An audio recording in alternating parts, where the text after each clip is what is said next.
Hello everyone, Seraphin here, welcome back for more Fire Emblem Path of Radiance. When I last left you guys, we were in the middle of Chapter 26, which apparently is called Clash, because we're clashing with, oh, I don't know guys. Doesn't seem to be all that many of them, to be honest with you. I mean, there's a fair bit up here, but we've kind of been walking through at a pretty leisurely pace so far. Let's go ahead and continue that trend. First things first, however, before I forget, because I'm going to if I don't remember now, we're going to go ahead and steal this guy's delicious physics staff. Thank you, sir. That is mine now. Now we gotta figure out how to contend with these silly general folks. I think I've got some armor slaying equipment somewhere around here. Did I bring any of that? No, maybe I didn't. I guess technically Ike has his regal sword and can easily pwn some silly generals. Well, he'd have to crit or... Oh, look at that. Just use Silver Blade. Never mind. That'll work. Get him, Ike. You know, generals are really cool, but I feel like... Well, he crit anyway. Of course he did. And of course on the second stroke when it didn't matter. I feel like enemy generals in the Fire Emblem series just aren't anywhere near as cool as they should be. You know what? There's an exception to that. In Radiant Dawn, generals are actually incredibly, like, difficult to deal with. Even if you've got the means of defeating them, like armor-slaying weapons, because their defense is just so freaking high, and they just don't care. They're just like, yeah, okay, whatever, get at me. Aw, I'm one attack off from taking this guy down. Can I deal with the halberdier instead, maybe? Yeah, that'll work. Let's do that. I'm gonna have to rely on a crit or something from Nephany to take the general down. And I get an adept proc, which means he won't get to hit me back. So it was pointed out to me a video or two ago that Soren has leveled up strength more often recently than Jill has, and that's a little bit embarrassing. Because Soren's strength is 3, and I'm pretty sure he got 2 of that from promoting. So, looking at you, Jill. Looking at you, lady. You need some strength. In fact, you've got just enough levels to cap it out before it's not capable anymore. We'll see if that actually ends up happening or not. It's anybody's guess at this juncture. So we've got a cat to deal with over here, and Har is not close enough to use his wonderful Lagoo's axe. I wonder if Ilyana can take care of this silly cat. Oh yeah. Wow, it must be a pretty slow cat if Ilyana's doubling her. She got, what, 23 speed? Something like that? And that's a crit. A lot of random crits all of a sudden. No, I'm not cheating. There's no crit patch applied to this ROM or anything. If there was, I would have been critting a lot more often, trust me. At any rate, let's see. We're gonna, like I said, we're going to rely on a lucky crit probably to take out this general. Although with a killer lance, that is certainly doable. You know what? Let's give it a stab. I just need one crit out of 2 hits. Well, that one's not going to be it. And neither is the second one. Alright, cool, Nephany, thanks for that. 40% critical hit rate. Can't even do that. Well, I guess can't have everything you want.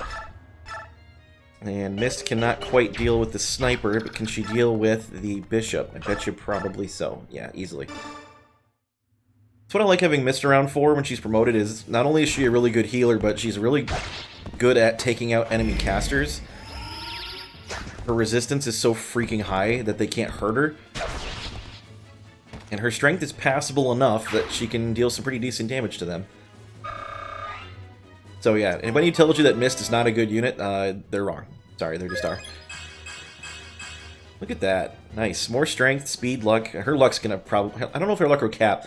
Luck cap in this game is 40 for everybody. And I think Mist is like the only character capable of reaching it. Actually, no, she's not. She's 1 point off. If she got luck from every level here on out, she'd get it, but... Oh, I gave her the Asher icon, that's funny. So yeah, she's probably the only character in the game capable of capping out her luck. I don't think anybody else can do it. Let's see if Marcia can deal with this silly sniper. Yep, looks like it.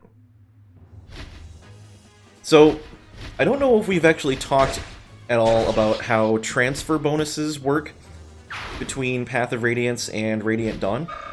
I know I've hinted at it a few times, but I don't think we've ever actually covered it, and I wanted to wait until we got further into the game to talk about it, because it is kind of an important feature.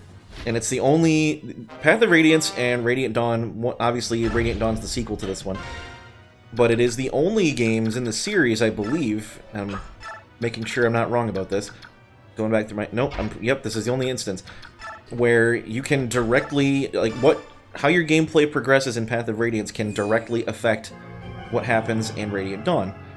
And there are a number of story-based aspects to that, but there are a couple of gameplay-related ones as well. That the primary one being that if you manage to get a character to level 20 promoted, or if they're a Lagoos, I think they just go to level 20 anyway. They don't. The Lagoos don't promote.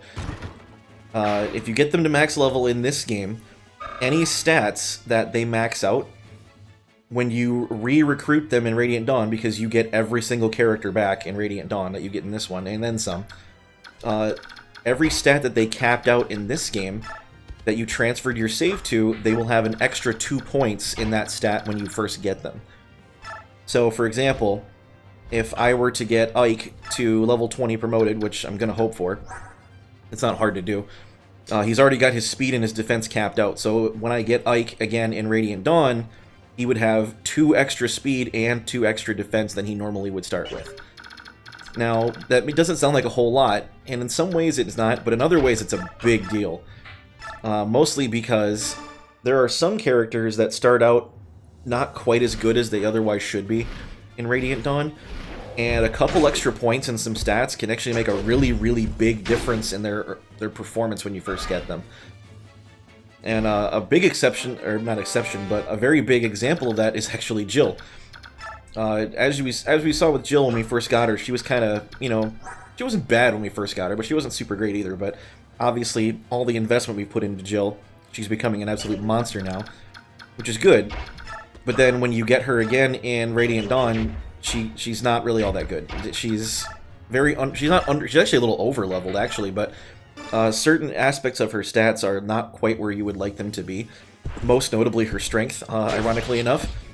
So if we manage to cap out Jill's strength in this game, and then transfer our save to Radiant Dawn, she will join with 2 extra strength points when we first get her, and that can make a massive difference. The same goes for any other stat that she maxes out. So if we manage to, say, for example, get strength, skill, speed, and defense all maxed, plus 2 to all of those stats when we first get her. If you can somehow manage to cap HP, you would get 5 extra HP, although, I'm going to be totally honest, I don't know that it's possible to cap HP in this game, because I think everybody's cap is 80. At first I thought it was 60, but I'm actually not entirely certain. It might be the Radiant Dawn's cap is 80. In this game it might actually still be 60, and I think the only character who can reach that, besides like Largo, is Boyd. Because as we can see, he's pretty close already. And he's still got a few more levels, he's still got 10 levels to go. So Boyd could feasibly get plus 5 HP. That being said, when you get Boyd in Radiant Dawn, he's already got a steam pile of HP, and he doesn't really need the extra, but, you know, take what you can get. And then there's no way to gain, like, extra movement or anything like that, but you do gain extra weapon rank XP if you master certain weapons in Radiant Air and Path of Radiance and transfer your saves. So, for example, if Jill maxes out her axe rank in this game, like to S rank or whatever, she will gain, instead of starting with a certain rank in axes, she'll start with a considerably higher rank. So instead of maybe C or D rank, she would start with like A or B, which is very nice, because that enables them to, obviously, to use better quality weapons off the bat, which is very nice. We're sticking to my plan of trying to use Ike a little bit more than I have been, because we need to use Ike a bit more than we have been. I want to try to get him up to a pretty close to max level by the next chapter or 2, because there's not much time left. We've only got, I think, 3 chapters remaining after this one, and it's very important to have your Ike as strong as possible for the endgame. For obvious reasons, but we'll talk about that in a couple of chapters when we get there, and you'll see why.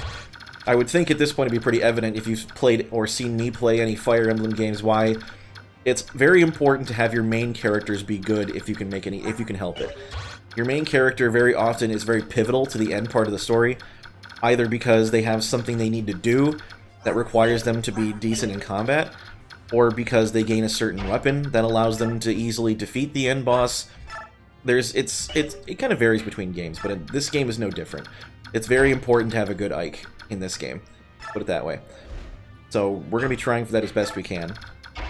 I'm just going to kind of line everybody up here on the outside edge. I want to get Soth in position to snag that bishop's staves, because A, I don't want him to have them, and B, it wouldn't be that bad for me to have them instead. Looked like he had a sleep staff and a physics staff. I'm going to try and steal both.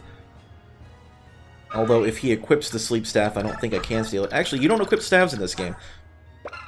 In most games you don't. In Radiant Dawn you actually do. When you use a staff in Radiant Dawn, you actually equip the staff. And if somebody attacks you after you use the staff and haven't traded up to a different weapon, you're still holding the staff, and you really can't do much to counter them. That's not entirely true. You actually can attack with a staff, but they do almost no damage. And on top of that, most magic-using characters generally don't have very high strength scores, so you're not really going to be doing a whole lot with those. So I'm not worried about Soth in the slightest. He's more than capable of handling himself. His stats are absurdly high. He's got 20 in almost everything that matters. Oh, I was talking about transfer bonuses and I completely neglected something. The reason why, and this is not made evident during the course of this game because they just don't bother to tell you and they don't care, but Soth doesn't promote to an assassin in this game like Volk does. He just doesn't promote at all. Once he reaches level 20, that's where he's stuck at. He doesn't go any higher than that. He doesn't promote anything like that. And it's maybe wondering, well, why in the crap can you promote Volk but you can't promote Soth? And the reason for that is Soth actually plays a very prominent role in the story of Radiant Dawn. He's actually a pretty major character, and as a result, they kind of cap his potential in this game to make it look like he's grown quite a bit between this game and the next one, and to some extent they do succeed in doing that. And as a result, instead of whatever stats you cap out on Soth transferring and giving him +2 to that, he actually transfers his stats wholesale. So what's going to happen is when we get Soth in Radiant Dawn, if I transfer this save, he'll have 20 strength, 20 skill, 20 speed, 20 defense, you know, all that jazz. The reason why his res is not capped at 20, and because I don't care, is because when he transfers over to the other game, his res cap is only 15. So actually, he will have capped res if I transfer this file to Radiant Dawn. And he's got, of course, 21 luck, which is really good, 35 HP, 4 magic, but who cares? I think his magic cap is like 5 in Radiant Dawn, so it's only 1 off from that. But yeah, Soth is the only character who does that. He actually transfers his stats completely from this game to Radiant Dawn, which is very nice. That being said, if you don't transfer Soth's stats, they're actually pretty similar to Max anyway. Oh wow, crit on Mist. Is she gonna kill this guy? Probably not. Oh wow, just enough, I think. That was nice. Oh, Mist just killed a wyvern.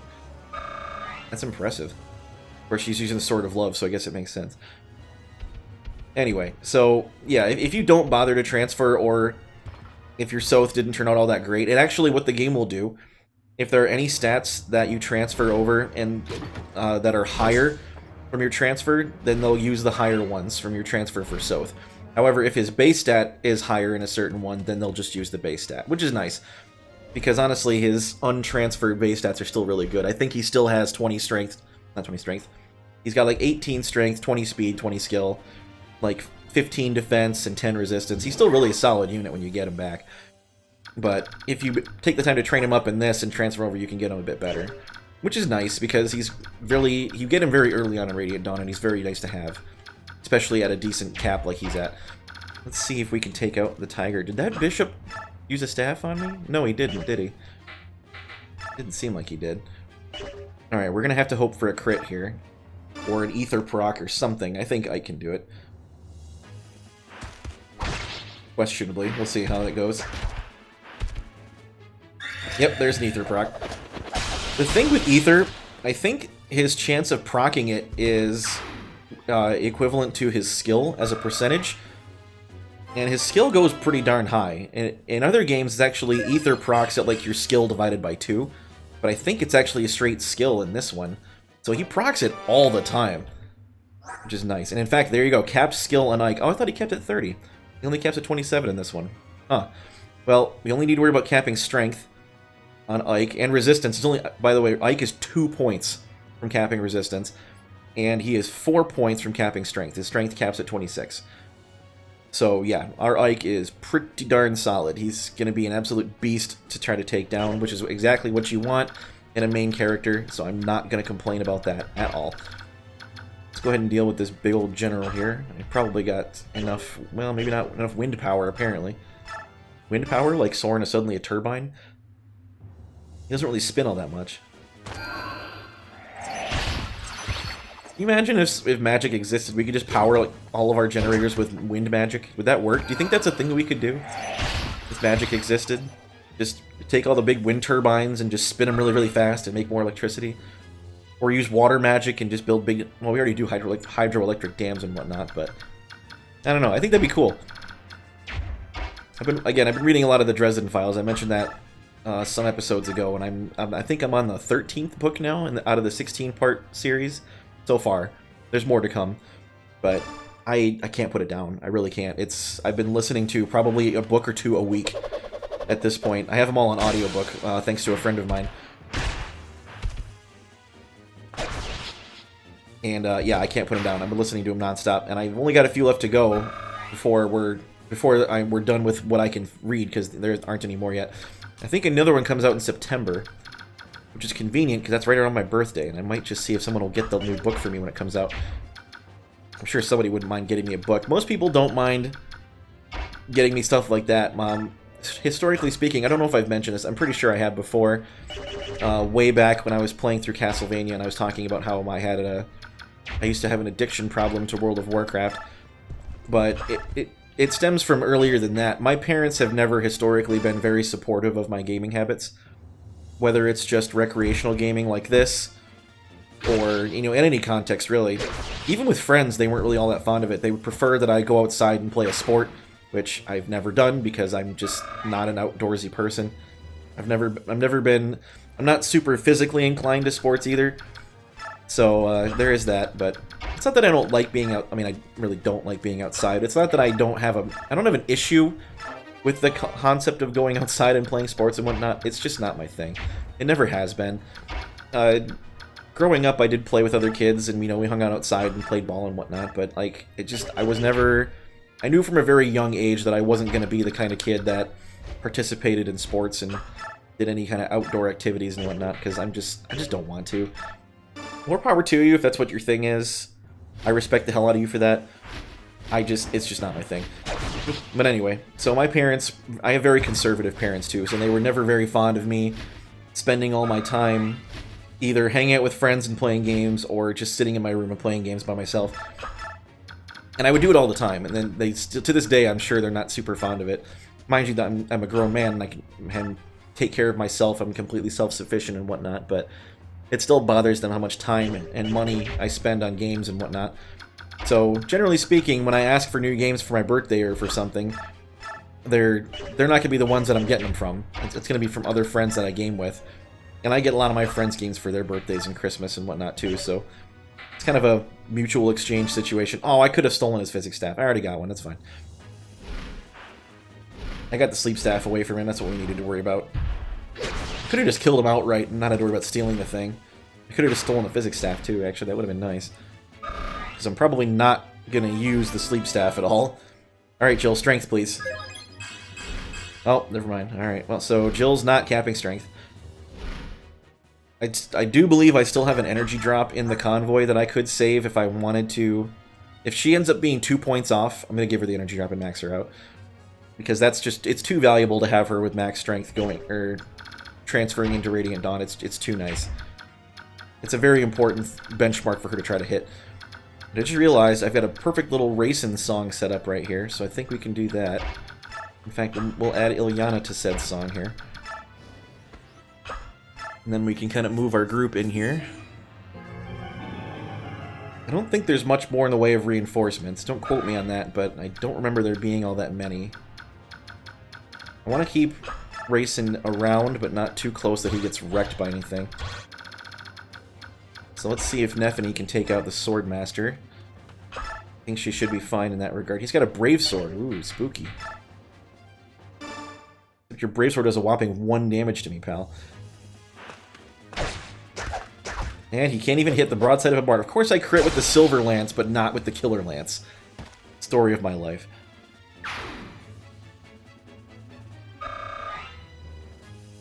Anyway, so yeah, as much as I like to do gaming and whatnot, I have family that's not super keen on the idea of me doing it. Sadly, that means no defense cap for Nephany either. She's 1 point off from that now. She still could potentially cap her strength. She only needs 25 for that, but her defense cap's at 28, so that's not happening. Again, I believe I have a Draco Shield in storage that I could use on her if she comes up 2 points short, but I think she's a little bit too far out of the way for that. And of course, I danced for Ike, and he's still not in range of anybody, but we're going to move him up as far as we can here. And get him ready to take on some peeps. We'll put Boyd just behind as well. I am confident in Boyd's ability to remain beefy and not take a lot of damage from people. We shall see if my trust in him is rewarded or not. We're going to go ahead and leave Har right here with the... Ooh, Poleaxe. Yeah, get at me, Paladins. I'm sure you guys will love that. And then we'll go ahead and park Soren and Ilyana just behind, out of the range of the Wyverns. And I have Mist around to heal. Does anybody need healing? I didn't really bother to look. Nephany could do with a few points, so could Boyd. Let's go ahead and heal Nephany up too, and I'll use Elincia and patch up Boyd as well. That should do it. I'll just keep her out of the way. And the last thing we need is anybody flying in and taking out Raisin, so... Boyd, there he is. Let's top him off. Yeah, having two really good physic users with high mobility is super valuable. Especially at this stage in the game when everybody's just, you know, running around full speed trying to take everybody out. And Wyverns are probably going to go for Ike. Yep, that's fine. And he'll probably just decimate them. Capped defense, get at me. Capped defense, speed, and skill. No ether proc, bummer. He doesn't proc it all the time. He procs it a lot, but not all the time. Like, not every time. It is very nice when he needs to proc it, and he does, because not only does it take out the guy he's fighting, but it heals him a bunch, too. Ether is just an absolutely amazing skill. Here we go. Oh, wow. He survived an ether hit? Oh, but he hits him twice. It doesn't matter. All the second half of ether does is cuts their defense in half for the hit. So if they've got a lot of defense, they can make a big dent, but if they didn't have much defense to begin with, ether's not quite as effective. That being said, if they didn't have a lot of defense to begin with, Ike will just kill him outright. Wow, you hit Soth? That's impressive. Doesn't happen very often. This guy probably won't. Was it a hand axe? Short axe. I'm really not concerned about Soth. He's perfectly fine. I am a little surprised he got hit, though. Especially by a general. Those guys aren't really all that... They're not known for their ability to hit stuff all that well. This guy, if I can hit him, is going to take a beating. Ouch. Oh, Poleaxe. And you saw I proc cancel there again, but it doesn't matter, because he wasn't going to counter anyway. You guys all have short axes, it seems like. Nope, no damage from you, sir.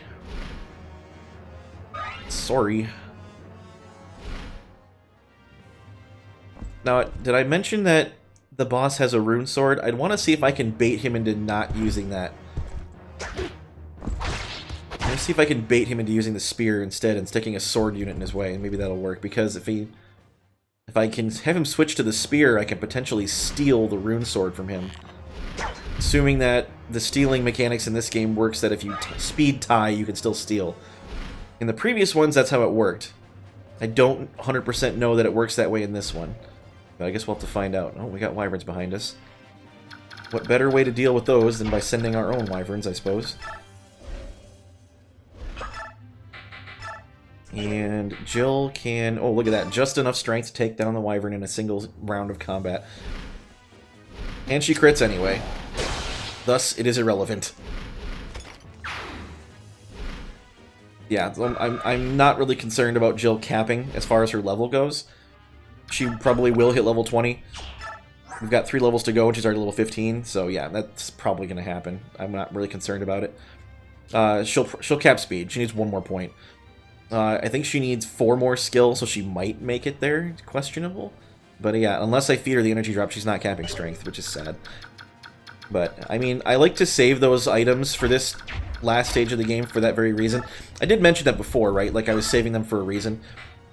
There's a reason why I wasn't immediately using to shore up my guys, because honestly, my army doesn't really need shoring up in stats all that much at the moment. So, I'm content to, you know, hang on to those items for when I want them at the end of the game to use for transfers. Now, if I'm not bothering to do a transfer run in this game, then I'll use them right away. But I would like to have transfer bonuses when I go into Radiant Dawn. Assuming I decide to actually play through that on this channel, I honestly haven't decided that 100% one way or the other yet. I more than likely will at some point. Whether it's going to be right away or not, it's a different story. I might take a break from Fire Emblem when this series is done and do something else to kind of, you know, refresh a little bit and get reacquainted with, and do something else, do something different. As much as I love tactics games, I feel like you guys might be entertained watching something else for once. And I know before my little hiatus, I was doing 2 different series simultaneously, and I would love to go back to doing that. Unfortunately, I just haven't had the time. Life has gotten substantially more busy and stressful for me lately, and that's nobody's fault. Not really, anyway. It's just the way the world works, so my apologies if you were hoping for different flavors of content in the same week than just one, but unless I can make up the time to do 2 different things at once like I did previously, it's probably going to stay one series at a time. I'm contemplating, if that's going to be the case, I'm contemplating upping the upload schedule, although I feel like this is at a level I can reasonably maintain for right now. 3 per week, and I kind of like it that way. So, we'll see. I'm not entirely certain yet. If I decide to make that decision, I will post some kind of announcement on the Facebook page or something. And I'll keep you guys aware of what's going on. But for right now, expect to wrap up Fire Emblem Path of Radiance here within the next couple of weeks, probably, hopefully.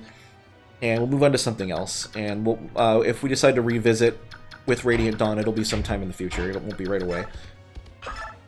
Mind you, Radiant Dawn is my favorite Fire Emblem game, so I'm excited to show it off. The other problem with Radiant Dawn, however, is it's very, very long. Even when I'm not recording a playthrough of Radiant Dawn, it's easily 80 hours of gameplay. So that's a lot of time. So that's quite a lot of time. That's probably going to be close to a year of content on this channel if I decided to do it, if my math is correct. So we'll see. I might break it into chunks. The nice thing about Radiant Dawn is it actually plays out in 4 different parts. Like, Part 1 follows a certain story, Part 2 follows a different story, Part 3, so on. Part 4 is kind of like the end game, so to speak. So, I could potentially break it up like that, and give it, and, you know, do Radiant Dawn chunks instead of all at once. Which might not be a bad idea now that I'm thinking about it. I'm thinking we're going to wrap up this chapter today instead of... Because I know we're closing in on the half-hour mark here, but I'm going to think we're just going to finish this map. There's not really much else to worry about doing, so it shouldn't be that big of a deal. I didn't bother to look to see if I could steal anything off these guys. Could steal a Laguz axe, but I don't really care. I need to try to trade away something from Soth so he can... I could just use Racing, but... Let's see. Let's get rid of these guys first. I might not need Racing. I might just be able to beat these guys down and get the heck out of the dodge. Sorry, my dog is in the room while I'm recording, and she loves to make noise when I'm doing it. That's a soul proc, and that's a full health Oscar. By the way, the reason the dog's in the room to be able to record instead of me leaving her outside or something is because I generally wait to record until I'm the only one in the house.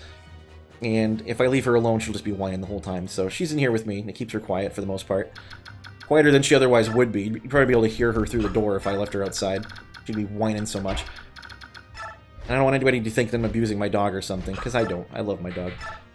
She's just a pain in my butt sometimes. Isn't that right? She's just looking at me. Anyway. I don't know if Marsh is going to make this kill happen or not. We'll see if the crit happens. Nope, not quite. Alright, well, it's worth a shot. And in that case... we could just have Harcum do it. He's got a poleaxe still. Could I clobber this guy? Oh, totally. Actually, I don't even need the poleaxe to do it. But hey, 96%, that's a good enough hit rate for me. It's very unlikely to miss on anything higher than 90. I've seen it happen, and unfortunately I've seen it happen recently. I'm actually playing through, on my off time, I'm playing through hard mode Sacred Stones on Ephraim's route, and whoo boy, is that ever a rough time. I've had Sacred Stones since it came out in 2005, and I've never actually tried the hard mode of that game, and it's a slog. It's a very, very different experience from normal mode. Oh yeah, I forgot I gave Soul to miss too. No reason not to. Soul's one of the, I'm sure I've explained already, Soul's one of the best occult master skills. And paladins have it, and they're one of the best classes, so no reason to give it no reason not to give it to them. Oh, that ugh, come on, Mist, really? Could have been a lot better. Anyway, let's go ahead and trade away. Where can I put Soth and I can hear? This will work right here. We're gonna go ahead and trade away something of Soth. We'll take the staves away from him. And then we'll do a chant. And then I'm going to try to steal... I'll see if I can steal anything from Bertram. And if I can't, then we'll know that speed tying isn't enough. You need to actually exceed it. Nope, doesn't look like I can steal from him. So yeah, apparently speed tying with somebody is not enough. So I cannot steal anything from Bertram. Although he does drop the rune sword. So that's nice. The problem is we have to kill him when he still has the thing. And if he manages to inflict damage on me, he will recover all the hit points he hits me for. Which is... suck. It just sucks. How does Nephany do against him? Not awful, but I'm going to let him go first. We're going to park Nephany here and let her take a hit. He'll probably switch to the spear, honestly, now that I'm thinking about it. Probably won't use the rune sword against Nephany, because he'll have triangle disadvantage. But we'll see how that goes. I'm going to put Soren over here in case any reinforcements show up. Thankfully, Bertram does not move from that position. Obviously, because he's on a fort, and bosses just don't do that. Let's just go ahead and see how this goes. For one of the 4 riders, he's really not all that scary, although we saw how pathetic Patrine was. Oh, he still is using the rune sword, okay. Apparently he's a snake living inside that helmet. Nephany does have Vantage and Wrath, which is very nice. There we see he fully recovers all of his... And I didn't land a crit either time, which is just wonderful. I could let her hit him again, or let him hit her again, and she'll be in Wrath range. And then she'll definitely crit his face off. In fact, it's not an awful idea. I might just do that. And then we'll come in and have Ike clean up whatever mess is left. Assuming there is one left, I'm not entirely certain. But yeah, she can take another hit from that. I like how he has a vulnerary and not an elixir. Most bosses at this stage would have elixirs. Especially one of the 4 riders. I mean, Patrine had one. I don't know why Bertram here does not have one, but whatever. Just makes it easier to kill him, I guess. I'm not sure if he drops into, like, I need to heal mode or not, like some other enemies do, because he's a boss and his AI is a little different. But I guess we'll have to wait and see if that's the case or not. Don't judge me, this is just how I like to do unit formations when we're stacking up on a boss, so... Sorry if that bothers you, this is just what I do. Alright, yeah, so we're gonna let Nephany get hit one more time and put her in Wrath range, and we'll see if she takes this guy down or not. She feasibly could do it in one round if she crits both times. Because actually, she would do exactly enough damage to kill him. And I'm okay with her doing that. Because Ike's gonna get a workout next chapter, that's for dang sure.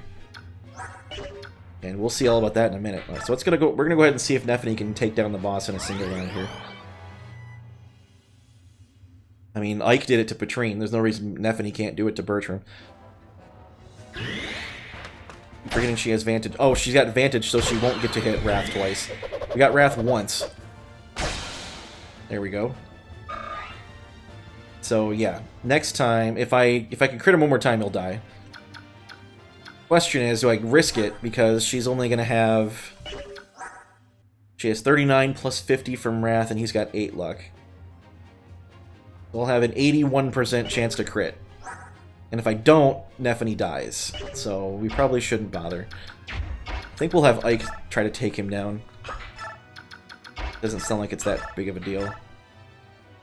And if he hits me, he'll only heal 12, as opposed to healing a bunch more than that. So yeah, we'll just have Ike take down the boss. I want him to have more levels anyway. You're Bertram, are you? Sorry, but I can't perish right now. What? Kill me, he says. Huh. Are you mad? Well, I mean, it kind of seems that way, doesn't it? Alright, don't hit me. He didn't hit me, sweet. No more Bertram. So apparently he wanted me to kill him for some reason. That's a little odd. And down goes another one of Dayan's famous 4 riders. Only 2 left. Nope, no strength still. He can still reach it, but it's going to be tight. 20 luck, wow. And we got a rune sword. Nicely done. Look at this. Ike's lowest stat, apart from magic, is 20. That's utterly ridiculous. And it looks like he's going to cap res. He needs 1 more point. That is unbelievable. I don't think I've ever seen Ike that bulky before. Like, I've seen him cap defense a fair number of times, but never his defense and his resistance in the same order, basically. Alright, that is this fort taken down. Let them run. We fought enough. We're going to get in the fort and take a break. Sounds like a plan. As long as they're serving food. And then we're going to cut away back to Castle Crimea, where King What's-His-Face... Crimea's won another victory, have they? Send the rest of our troops to Castle Nados as reinforcements.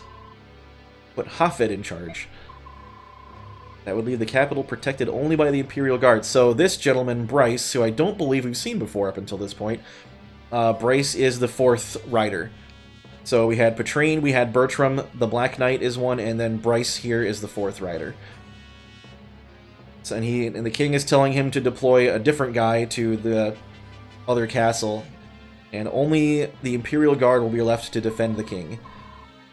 You forget yourself. I'll be here. If they defeat Hafed and make it all the way here, then they are worthy to cross swords with me.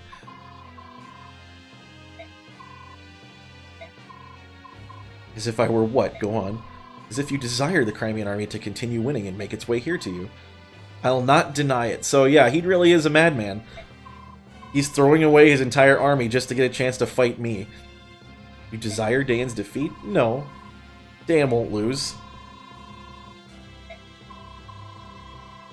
Our predictions have been completely overturned by this gang of rabble. Was it luck?